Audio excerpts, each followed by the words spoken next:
अस्सलामुअलैकुम। तो चलो भाई, आज हम सिलेबस पैटर्न देखते हैं ओ लेवल इस्लामियत पेपर 1 का। सबसे पहले तो starting with major themes of the Quran. अच्छा, इसमें मैं आपको इस वीडियो को बनाने का मकसद सिर्फ ये है कि पढ़ने से पहले, पूरे चीज़ों को पढ़ने से पहले, या आप आगे जाके जब ये वीडियो देखोगे, जब आपके एग्ज़ाम्स करीब आ रहे होंगे, तो आपको एक आइडिया हो जाएगा कि कौन कौन से टॉपिक्स आपके पेपर में आते हैं। ठीक है। Major themes of Quran. Major themes of Quran क्या है? आपके 15 कुरानिक पैसेजेस हैं, जो कि 1 से लेकर 15 तक आपके कुरानिक पैसेजेस हैं। वो हैं, आते हैं आपके पास। ठीक है। इसमें आपके पास जो है 3 तरह की कैटेगरी होती है इसमें। एक होता है अल्लाह हिमसेल्फ, एक होता है इसमें Allah's relationship with the created world, और एक इसमें होता है आपका एक इसमें होता है अल्लाह हिमसेल्फ। ठीक है। तो अब इसमें 15 पैसेजेस होते हैं। ठीक है। अब जिन जिन पैसेज के मुझे नाम याद है वो मैं आपको बताते जाता हूँ, जो अभी मुझे याद है फ़िलहाल। इसमें पैसेज नंबर 1 आपका आयतुल कुर्सी सूरह बकरा से होता है। पैसेज 2 सूरह अनाम से होता है। पैसेज 3 सूरह फुस्सिलत से होता है। पैसेज 4 सूरह शूरा से होता है। पैसेज 5 सूरह इखलास से होता है। पैसेज 6 जहाँ तक मुझे याद है वो है सूरह फातिहा से। ठीक है। इसको कंफर्म भी कर लिएगा आप लोग, जब मैं नोट्स अपने दूंगा, या आप दूसरे रिसोर्स से भी, टेक्स्ट बुक से भी कंफर्म कर सकते हैं। पैसेज नंबर 7 है, फिर पैसेज नंबर 8 है, 9 है, 10 है, फिर पैसेज नंबर 11 आ जाता है जो कि हज़रत आदम के ऊपर बेस्ड है। ठीक है। और पैसेज नंबर 12 हज़रत इब्राहीम के ऊपर बेस्ड है। और इसी के साथ साथ जितना मुझे याद है हज़रत इब्राहीम के ऊपर बेस्ड है। फिर पैसेज नंबर 13 हज़रत ईसा के ऊपर बेस्ड है। ठीक है। और लास्ट के जो 2 पैसेजेस हैं आपके, ये दोनों प्रॉफिट सल्लल्लाहु अलैहि वसल्लम के ऊपर बेस्ड करते हैं। अच्छा, मैं आपको जो मैंने 3 कैटेगरीज़ लिखवाई हैं, मैं वो भी आपको बता देता हूँ कि कौन कौन से पैसेजेस कौन कौन सी कैटेगरी में आते हैं। पैसेज नंबर 11 से लेके 15 तक ये आपका अल्लाह's मैसेंजर का पोर्शन है, पूरा का पूरा। ठीक है भाई। अच्छा, पैसेज नंबर 6 से लेके पैसेज नंबर 10 तक ये आपका पूरा का पूरा Allah's relationship with the created world से है। ठीक हो गया, Allah's relationship with created world. और जो पैसेज नंबर 1 से लेके 5 तक आपका है, वो है आपका अपना अल्लाह इन हिमसेल्फ। ठीक है, अल्लाह इन हिमसेल्फ, ये आपका पैसेज नंबर 1 से लेके 5 तक है। तो ये हम अपने पास साथ सिलेबस में पढ़ेंगे भी, और कोई इतनी हार्ड एंड फास्ट चीज़ नहीं है, ये आसान सी चीज़ होती है। 8 नंबर का क्वेश्चन आता है, क्वेश्चन नंबर 1 आता है इस पर, जो कि हमने पेपर पैटर्न के अंदर देखा था। ठीक हो गया भाई। दूसरा सेक्शन हमारे पास होता है हमारा history and importance of Quran. ठीक है। इसके अंदर हमारे पास काफ़ी सारे टॉपिक्स आ जाते हैं, और इसमें सबसे पहला आ जाता है आपका stages of compilation of Quran, यानी कि कंपाइलेशन ऑफ कुरान में उसकी स्टेजेस हैं। और उन स्टेजेस के अंदर उसमें से पहली stage life time of profit है, दूसरी स्टेज लाइफ टाइम ऑफ हज़रत उमर है, और तीसरी स्टेज लाइफ टाइम ऑफ हज़रत उस्मान है। अच्छा, जो हज़रत उमर वाली है उसको हम मुशफ़े हफ्सा भी कहते हैं। ठीक है, इसको हम कहते हैं मुशफ़े हफ्सा। मुशफ़े हफ्सा, क्योंकि जब कुरान की डायलेक्ट कॉपी बनाई गई थी तो फिर वो हज़रत हफ्सा को दी गई थी। और हज़रत उस्मान वाले जो होता है उसमें बैटल्स का तस्करा आता है, फिर किस तरह हज़रत उस्मान ने जो है वो इसको कुरान को बर्नड कॉपीज़ को जो है वो हटाया और नई कॉपीज़ लेके आया, और तमाम तर ममालिक की ज़बानों में उन्हें कुरान को ट्रांसलेट किया। तो ये सब डिटेल्स हम जब सिलेबस पढ़ होंगे तो साथ साथ पढ़ेंगे। Revelation of Quran from 610 to 632 AD हमारा एक सेक्शन है, जिसमें हम वेज ऑफ रेवलेशन देखते हैं, मूड्स ऑफ रेवलेशन देखते हैं। ठीक है, काफ़ी सारी चीज़ें देखी जाती हैं इसके अंदर, ये इस पर एक अलग से सवाल आता है। फिर हम देखते हैं फर्स्ट रेवलेशन पे सवाल आता है, जिसमें केव ऑफ सौर का जिक्र आता है, इसमें हज़रत खदीजा का और वर्का बिन नौफल का जिक्र आता है। ठीक हो गया। फिर सोर्स ऑफ इस्लामिक लॉ आता है। अच्छा, अब सोर्सेज ऑफ इस्लामिक लॉ में भाई क्या क्या चीज़ें देखी जाती हैं वो हम देख लेते हैं कि सोर्सेज ऑफ इस्लामिक लॉ के अंदर कुरान सुन्ना का रिलेशनशिप देखा जाता है। सबसे पहली चीज़ कुरान सुन्ना का रिलेशनशिप होता है इसके अंदर। ठीक है, कि किस तरह से कुरान और हदीस आपस में जो है वो रिलेट करके हमें गाइडेंस देती हैं। ठीक है, कुरान सुन्ना रिलेशनशिप आ जाता है इसके अंदर। फिर हम इसमें देखते हैं इज्मा देखते हैं। ठीक है, इज्मा क्या होता है? कंसेंसस मुस्लिम उलेमास का। फिर इसमें क़यास आ जाता है। ठीक है, ये 3 चीज़ें आ जाती हैं। और फिर आ जाता है 4 सोर्सेज टुगेदर, यानी कि एक सवाल हमें चारों सोर्सेज का एक साथ भी पेपर में आ चुका है। यानी कि जो आपकी 4 सोर्सेज हैं, हदीस, कुरान, वो मैं 4 सोर्सेज बता भी देता हूँ। नंबर 1 आपकी कुरान, नंबर 2 आपकी हदीस, नंबर 3 आपकी इज्मा, नंबर 4 आपकी क़ियास। इन चारों पे एक साथ भी सवाल आ जाता है, और कुरान सुन्ना का इज्मा से भी सवाल आ जाता है। तो काफ़ी सारी इसमें चीज़ें बन सकती हैं। उसके बाद हमारे पास आ जाता है, हमारे पास एक टॉपिक और आता है हिस्ट्री एंड इम्पोर्टेंस ऑफ हदीस के अंदर, history and importance of Quran के अंदर, sorry, major themes of Quran. अच्छा सर, अब ये क्या चीज़ है भाई? तो बेटा ये वही चीज़ है जो हम ऊपर पहले क्वेश्चन में देखते हैं, मेजर थीम्स ऑफ कुरान। इसमें बच्चे मिस्टेक ये करते हैं कि भाई वो पूरा का पूरा पैसेज की मेन थीम उठा के लिख देते हैं, तो ये गलत है। इसमें आपको ज़्यादातर, देखो इस बार जब ये सवाल आए ना, तो अपने जहन में एक चीज़ बिठाओ कि आपको रेफरेंसेस से आंसर देना है। रेफरेंसेस क्या है भाई? रेफरेंसेस यानी कि कुरानिक वर्सेस। बहुत सारी कुरानिक वर्सेस आपको नोट्स में मिलेंगी, आपको उसके थ्रू इसका आंसर देना है और साथ में चीज़ों को रिलेट करते जाना है। ठीक है, अगर आप पूरा का पूरा मेन थीम का पैसेज उठा के लिखोगे ना, तो एग्जामिनर आपको 0 आउट ऑफ 10 अवॉर्ड करेगा, याद रखना मेरी बात। ठीक है, और वहीं आप रेफरेंसेस से, कुरानिक वर्सेस से जवाब दोगे तो वो आपको 7, 8, 9 आपकी अंडरस्टैंडिंग के हिसाब से आपको जो है वो मार्क्स देगा। तो मेजर थीम्स ऑफ कुरान में क्या क्या आता है भाई, वो भी हम देख लेते हैं। 3 चीज़ें जो हमने अभी ऊपर भी देखी, इसमें आएगा अल्लाह इन हिमसेल्फ, अल्लाह मैसेंजर्स आएगा, ठीक होगा, अल्लाह मैसेंजर्स आ जाएगा, अल्लाह इन हिमसेल्फ आएगा, ठीक है, और Allah relationship with the created world भी आ जाएगा इसके अंदर। ठीक है भाई, चाहो तो ये साथ साथ कॉपी करते जाओ, नहीं तो गूगल ड्राइव पे आपको ये वाली चीज़ मिल भी जाएगी, मैं अपलोड कर दूंगा ये वाले नोट्स वहाँ पे भी। ठीक है, और उसकी इंशाल्लाह यूट्यूब पे भी हम लिंक लगा देंगे ड्राइव की अपनी, और जो भी पेंडिंग नोट्स होंगे इंशाल्लाह वो सब वहीं पे अपलोड कर दिए जाएंगे। और जब क्लासेस होंगी तो तब भी यही वाली तरतीब बनाएंगे हम इंशाल्लाह। Allah relationship with the created world, और ये 3 चीज़ें आती हैं। फिर हमारे पास हमारा तीसरा बड़ा सेक्शन, लार्ज सेक्शन, यहाँ पे लिख देता हूँ भाई, large section, life of holy prophet. ये बहुत बड़ा सेक्शन है, लेकिन ईजी सेक्शन है, बहुत ईजी है, कोई इसमें कॉम्प्लिकेशंस नहीं है, इतनी आसान है। पेपर 1 देखो ओवरऑल आसान ही है, पेपर 2 में थोड़ी बहुत कॉम्प्लिकेशंस आ जाती हैं, वरना पेपर 1 आसान है। तो बहुत बड़ा सेक्शन है, लेकिन ईजी, इसको पढ़ने में भी हमें टाइम लगेगा। तो इसमें हमारे पास कुछ कैटेगरीज़ हैं। पहली कैटेगरी हमारे पास है लाइफ इन मक्का, कि होली प्रॉफिट की मक्का में लाइफ कैसी थी, क्या क्या इवेंट्स हुए। फिर लाइफ इन मदीना है, ये 2 लाइफ्स हैं, इन दोनों में ये पूरा सेक्शन डिवाइड हुआ है। अब हम देख लेते हैं सबसे पहले लाइफ इन मक्का के टॉपिक्स। तो लाइफ इन मक्का में जो हमारा सबसे पहला टॉपिक आता है वो है लाइफ बिफोर रेवलेशन, यानी कि रेवलेशन आने से पहले प्रॉफिट की लाइफ कैसी थी, वो कैसे ज़िंदगी गुजार रहे थे। इसमें उनकी बर्थ आ जाएगी, हज़रत हलीमा सादिया के पास वो गए, वो सब आ जाएगा इसके अंदर, बहुत सारी चीज़ें आ जाएंगी। ठीक है, उसके बाद आ जाता है इसमें स्टेजेस ऑफ प्रीचिंग, प्रीचिंग के क्या क्या स्टेजेस थे, किन स्टेजेस के अंदर उन्होंने प्रीच किया इस्लाम को जब उन्हें पहली रेवलेशन मिली। ठीक है, स्टेजेस ऑफ प्रीचिंग आ जाता है इसके अंदर। उसके बाद हमारे पास इसमें मिलता है opposition persecution on profit and his followers. दोनों पे अलग से सवाल आता है, कभी एक साथ भी आ सकता है, तो क्योंकि एग्जामिनर अब खेल रहा है चीज़ों के साथ, तो वो एक साथ भी सवाल दे सकता है, नहीं तो अलग अलग सवाल आता है वैसे तो, on holy prophet and his followers. ठीक है, वो अब फिर हम सिलेबस में पढ़ेंगे कि भाई किस तरह की ऑपोजिशन थी, किस तरह की परसिक्यूशन की गई, तो वो फिर हम जब हम पढ़ रहे होंगे तो हम देखेंगे चीज़ों को। ठीक हो गया। उसके बाद हमारे पास आ जाता है पब्लिक प्रीचिंग एंड परसिक्यूशन भी आ जाता है इसमें, तो वो अपोजिशन परसिक्यूशन के अंदर आ जाता है। फिर हमारे पास आता है माइग्रेशन टू अबिसिनिया, जिसमें हज़रत जाफ़र ने पूरी स्पीच दी थी नेगस को, और नेगस ने भी जो है वो इस्लाम को कबूल किया था, और नेगस बड़ा इम्प्रेस हुआ था मुसलमानों से। तो माइग्रेशन ऑफ अबिसिनिया आ जाता है इसके अंदर। उसके बाद इसमें आ जाता है बाइकआउट ऑफ बनु हाशिम।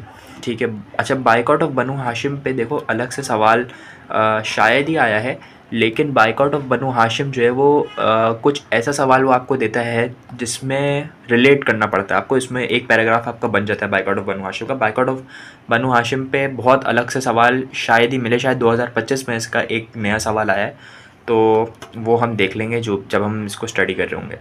फिर बहुत मेन टॉपिक है विज़िट टू ताइफ। ठीक है, ये कुछ ऐसे टॉपिक्स हैं जो आपको छोड़ने नहीं है। विज़िट टू ताइफ, ठीक हो गया भाई। उसके बाद जो टॉपिक आपका है वो है प्लेजेस ऑफ अकाबा। ठीक हो गया, प्लेजेस ऑफ अकाबा, ये वो टॉपिक्स हैं जो मेन। अच्छा, प्लेजेस ऑफ अकाबा पे भी कम कम सवाल आए, अभी रिसेंट में आए सवाल, लेकिन कम सवाल आए हैं इस पे भी, ज़्यादा नहीं आए। और इसरा एंड मेराज, ठीक है, यानी कि मेराज पे जो जर्नी की थी प्रॉफिट ने, जब अल्लाह से मुलाकात की थी, 5 नमाज़ों का गिफ्ट मिला था, तो ये उसकी बात हो रही है, तो इसरा एंड मेराज की बात आ गई, ठीक है। अच्छा, इसके बाद हम आगे बढ़ते जाएंगे। फिर उसके बाद आ जाता है migration to Medina, events led to migration to Medina, growth of Islam. तो हम यहाँ पे मेनली स्टेट करेंगे माइग्रेशन टू मदीना, बाकी जो नए सवाल जो कि आए हैं वो फिर हम सिलेबस में साथ साथ देखते जाएंगे, ठीक है। माइग्रेशन टू मदीना ये एक टॉपिक है हमारा, और इसको छोड़ के नहीं जाना है बिल्कुल भी। और एक और है experiences in caves, cave of सौर और केव ऑफ हिरा, तो बहुत इम्पॉर्टेंट केव्स हैं प्रॉफिट की लाइफ में, तो उसके एक्सपीरियंसेस पे भी सवाल आ चुका है। फिर हम आगे बढ़ते हैं, तो अब हमारा दूसरा इसका जो सेक्शन है वो है लाइफ इन मदीना। मदीना में प्रॉफिट की लाइफ में क्या क्या इवेंट्स हुए, तो वो भी हम देखते हैं भाई, ठीक है। तो अब इसको ज़रा लिखते हैं, लिस्ट डाउन करते हैं चीज़ों को। तो इसमें आप देखें, सबसे पहला जो था वो था फर्स्ट ईयर की इवेंट्स। इसमें मस्जिद की कंस्ट्रक्शन आ जाती है, मस्जिद नबवी की, ठीक है, और ब्रदरहुड कायम करना आ जाता है इसके अंदर, कम्युनिटी इस्टेब्लिश करना आ जाता है, बहुत सारी चीज़ें आ जाती हैं। जब पढ़ेंगे तो वो इंशाल्लाह देखते रहेंगे साथ साथ, फर्स्ट ईयर इवेंट्स आ जाते हैं। उसके बाद आ जाता है इसके अंदर कॉन्स्टिट्यूशन ऑफ मदीना, ठीक है। मदीना की कॉन्स्टिट्यूशन पे भी काम हुआ था, एक कॉन्स्टिट्यूशन बनाई गई थी, क्योंकि बहुत सारे इख्तलाफात हो रहे थे उस टाइम पे, तो उस लिहाज से कॉन्स्टिट्यूशन बनाई गई थी। उसके बाद जो हमारे पास आता है, फिर हमारे पास, अच्छा देखो, लाइफ इन मदीना प्रॉफिट की मोस्टली बैटल्स के ऊपर बेस्ड करती हैं, ठीक है भाई। जितनी उसमें बैटल्स हैं, और आसान बैटल्स हैं, कोई मुश्किल बैटल नहीं है। बैटल ऑफ बदर, बैटल ऑफ बदर पे हमेशा अलग से सवाल आएगा, एक सेपरेट सवाल, कभी भी किसी बैटल के साथ मिला के नहीं आ सकती, ठीक है। इस पर 10 बड़ी बैटल है, 10 मार्कर पूरा का पूरा आएगा। फिर आ जाती है बैटल ऑफ ओहद, ठीक है, अगले साल ही बैटल ऑफ बदर के 1 साल बाद बैटल ऑफ ओहद हुई थी। उसके बाद आ जाती है हमारे पास बैटल ऑफ ट्रेंच, ठीक है, बैटल ऑफ ट्रेंच आ जाती है, खंदक भी जिसको कहा जाता है, बैटल ऑफ ट्रेंच, ठीक है। इसमें बनु कुरैज़ा को पनिशमेंट भी दी गई थी, तो इसी के अंदर उसका पैराग्राफ शामिल हो जाएगा। फिर हमारे पास आता है treaty of Hudaybiyyah, treaty of Hudaybiyyah पे भी अलग से सवाल आता है, ठीक है भाई, ट्रीटी ऑफ हुदैबिया। और ट्रेंच पे भी मोस्टली अलग से ही सवाल आता है, या हो सकता है ट्रेंच और हुदैबिया मिला दें, लेकिन बहुत मुश्किल है, क्योंकि बहुत दोनों की डिटेल्स काफ़ी ज़्यादा है, तो मिलाएंगे कभी भी नहीं, वो मुझे नहीं लगता। उसके बाद आ जाता है लेटर्स टू किंग्स। अच्छा, लेटर टू किंग एक ऐसा टॉपिक है जो कभी नहीं आया था, ठीक है ना भाई, कभी नहीं आया था पेपर में। रिसेंट में ही 2025 में उन्होंने इस टॉपिक को पूछ लिया और बच्चों की हालत ख़राब हो गई। जो मैंने आपको जो पेपर पैटर्न में दिखाया था वो ये सवाल था, लेटर टू किंग्स वाला, तो ये फर्स्ट टाइम आया था पेपर के अंदर। फिर आ जाती है बैटल ऑफ खैबर एंड मुता। अच्छा, ये 4 बैटल्स, खैबर, मुता, हुनैन एंड तबूक, ये चारों पेयर में आती है हमेशा, ठीक है। या तो वो आपसे खैबर और मुता पूछ लेगा, या आपसे हुनैन एंड तबूक पूछ लेगा, खैबर हुनैन पूछ सकता है और मुता और वो पूछ सकता है, तो इसमें घबराना नहीं है, ठीक है। ये छोटी बैटल्स होती हैं। कॉन्क्वेस्ट ऑफ मक्का आ जाता है आपके पास, ठीक है, बहुत इंपॉर्टेंट इवेंट है, अलग से सवाल आता है, और ये अगर सवाल आ गया पेपर में तो वारे न्यारे हो जाते हैं बच्चों के। कॉन्क्वेस्ट ऑफ मक्का आ जाता है। फिर आ जाता है बैटल ऑफ हुनैन, ठीक है भाई, बैटल ऑफ हुनैन एंड तबूक, ठीक है भाई, बैटल ऑफ हुनैन एंड तबूक आ जाता है आपके पास। बहुत इंपॉर्टेंट बैटल्स हैं दोनों, ठीक है, छोटी छोटी बैटल्स हैं। और फिर आ जाता है फाइनल ईयर के इवेंट्स। फाइनल ईयर में फाइनल सरमन आ जाता है, हज प्रॉफिट ने किया था वो आ जाता है, तो ये सारी चीज़ें आ जाती हैं फाइनल ईयर के इवेंट्स, और जिसमें प्रॉफिट ने अपना लास्ट सरमन डिलीवर किया था, फिर वो इस दुनिया से पर्दा फरमा गए थे। अच्छा, अभी यहाँ पे ख़त्म नहीं हुआ, अब आगे देखना। Conduct as leader in battles, कि लीडर के तौर पे प्रॉफिट ने बैटल्स में किस तरह से उनका कंडक्ट था, और वो किस तरह से लीड करते थे सहाबा को, ठीक है भाई। उसके बाद आ जाता है relation with hypocrites and Jews, ठीक है, उनके जो मुनाफिकीन थे उनके साथ किस तरह के ताल्लुकात थे, ज्यूज़ के साथ किस तरह का रवैया था उनका, तो ये भी हमारे सिलेबस का हिस्सा है, ठीक हो गया। और इसके बाद आ जाती है प्रॉफिट की क्वालिटीज़, इसमें पेशेंस, फॉरगिवनेस, ट्रस्टवर्थीनेस, ये जब हम सिलेबस देखेंगे तो उसके साथ साथ देखते जाएंगे, ये भी इम्पॉर्टेंट है। अच्छा, एक गलती और करते हैं बच्चे कि वो समझते हैं कि भाई बैटल्स तक सब कुछ इंपॉर्टेंट है, प्रॉफिट की लाइफ में फाइनल ईयर तक सब कुछ इंपॉर्टेंट है, उसके बाद से ये वाली चीज़ें जो है ना, ये वाली चीज़ें नहीं आ सकती पेपर में। भाई ऐसा मत करना, पेपर में सब कुछ आ सकता है, पेपर में कुछ भी छोड़ के नहीं जाना है, कुछ भी आ सकता है पेपर में, ठीक है। ज़रूरी नहीं कि बैटल्स ही आए, प्रॉफिट की लाइफ से कुछ भी आ सकता है, क्वालिटीज़ भी आ सकती है, क्वालिटीज़ का सवाल बहुत दफ़ा आए। और एक लास्ट टॉपिक इस पूरे सेक्शन का जो कि है राइट्स ऑफ वुमेन, ठीक है। मैं रिकॉर्डिंग यहाँ पे पॉज कर रहा हूँ क्योंकि यहाँ पे अजानें हो रही हैं, उसके बाद हम इंशाल्लाह कंटिन्यू करते हैं। Okay, let's continue the class. तो अब हम देखने जा रहे हैं इसका एक और सेक्शन जिसका नाम है फ़र्स्ट इस्लामिक कम्युनिटी, ठीक है। ये भी एक काफ़ी बड़ा सेक्शन है, लेकिन ये है कि भाई इसमें से आप सेलेक्टिव चीज़ें कर सकते हो, ठीक है। कोशिश करो कि पूरा सेक्शन ही करके जाओ, सेलेक्टिव चीज़ें हम एंड में बताएंगे आपको, ठीक है। वो इसलिए एंड में बताएंगे क्योंकि एंड में जब बच्चा फंस रहा होता है ना कि सर ये नहीं हो रहा, सर वो नहीं हो रहा, सर बहुत फंस रहा हूँ, सर नहीं हो पा रहा, तब बताएंगे इसमें। वैसे इसको करके जाना जो है वो इम्पॉर्टेंट होता है, ठीक है भाई। अच्छा, इसमें हमारा सबसे पहला सेक्शन जो हमारा होता है वो है हमारा 10 ब्लेस्ड कंपेनियंस, ठीक है। सबसे पहला सेक्शन जो होता है हमारा वो है 10 ब्लेस्ड कंपेनियंस। अच्छा, अब मज़े की बात बताऊं, टॉपिक क्या है? 10 ब्लेस्ड कंपेनियंस, यानी कि 10 कंपेनियंस की बात हो रही है ना। आपको याद कितने करने हैं भाई? मुश्किल से 6, वरना 4। बताऊं कैसे? आओ ज़रा देखना मेरे साथ। ओके, इसमें सबसे पहले कंपेनियन हज़रत अबू बकर रज़ी अल्लाह ताला अन्हु, ठीक है। उनकी लाइफ टाइम, ये आप कैलिफेट में पढ़ोगे, लेकिन कैलिफेट की बायोग्राफ़ी और इस बायोग्राफ़ी में बहुत फ़र्क है, ठीक है। हज़रत उमर, ठीक हो गया। फिर हज़रत उस्मान, ठीक हो गया भाई। और लास्ट में हज़रत अली। ये वो 4 लोग हैं जो बहुत इम्पॉर्टेंट है, मोस्ट इम्पॉर्टेंट 10 ब्लेस्ड कंपेनियंस के टॉपिक से, ठीक है। मोस्ट इम्पॉर्टेंट कहाँ से? इस टॉपिक से, ठीक है। और इसके अलावा 2-3 और भी जो हैं वो इम्पॉर्टेंट है। अच्छा, इसमें एक सवाल ऐसा भी आया है, conversion of Islam, conversion to Islam कह लो, ठीक है। कन्वर्जन ऑफ नहीं होगा, कन्वर्जन टू इस्लाम इन चारों की, ठीक है।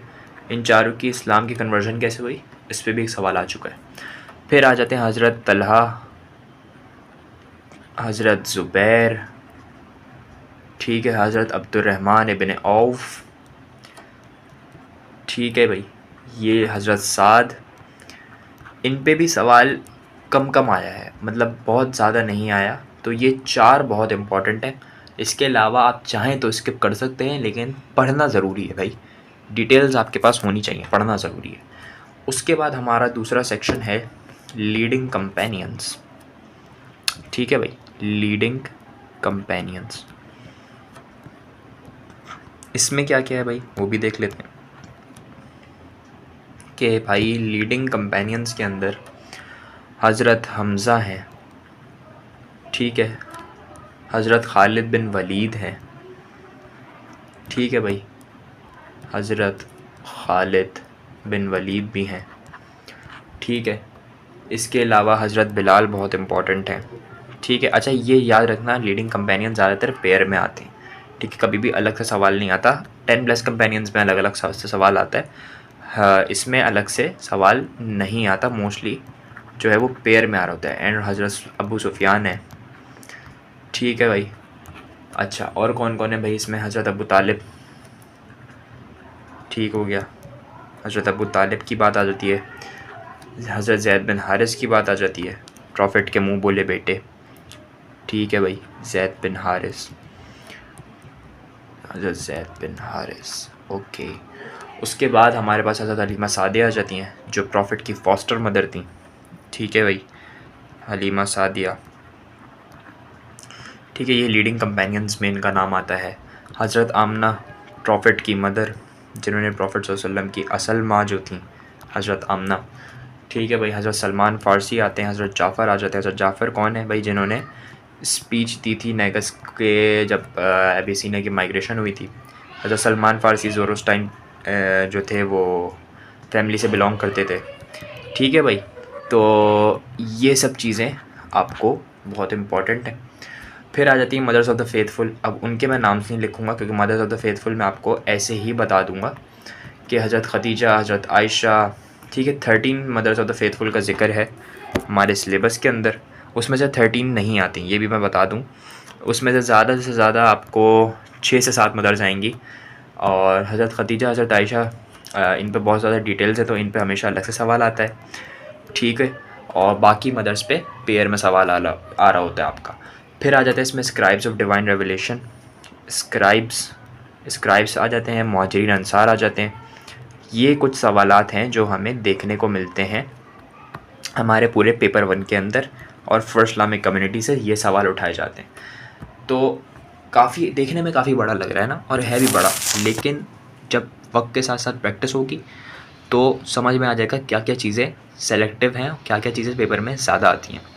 तो ये थी हमारी आज की क्लास। मैं रिकॉर्डिंग पॉज कर रहा हूँ, जिसका जो भी सवाल हो मुझसे चैट में कर सकता है, और यूट्यूब वाले जो भी हैं उनका जो भी सवाल हो, कमेंट सेक्शन खुला है, मेरा डीएम खुला है, मेरा व्हाट्सअप खुला है, जहाँ आके सवाल करना चाहें करें। बहुत सारा ख्याल रखें। अल्लाह हाफ़िज़।